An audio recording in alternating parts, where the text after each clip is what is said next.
Hey everybody, this is my bike check. We'll start from the front end. I got premium whiskey bars, chrome, so when you wreck, they don't scratch as bad. Animal stem, diamond. So Richie bearings headset, right there. Premium FYB forks, and then a Shadow Raptor front hub laced with Shadow Conspiracy outer hoop double wall, and Shadow Conspiracy tire for dirt, and then ODIs, some ODI barns,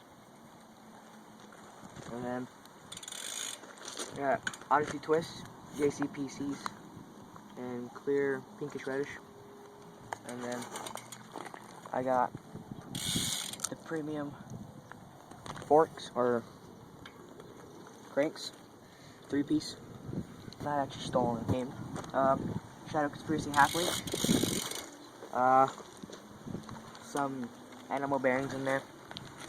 And then back here got a Ross signature tire. Like the grips, the keyboard grips, just keyboard tire kind of.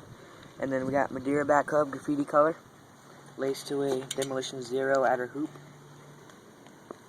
And we got animal pivotal seat post. There's like a little eye right there, you can see. And then for the frame, I got a premium guttershark frame. Thanks, leave a comment, subscribe. See you later.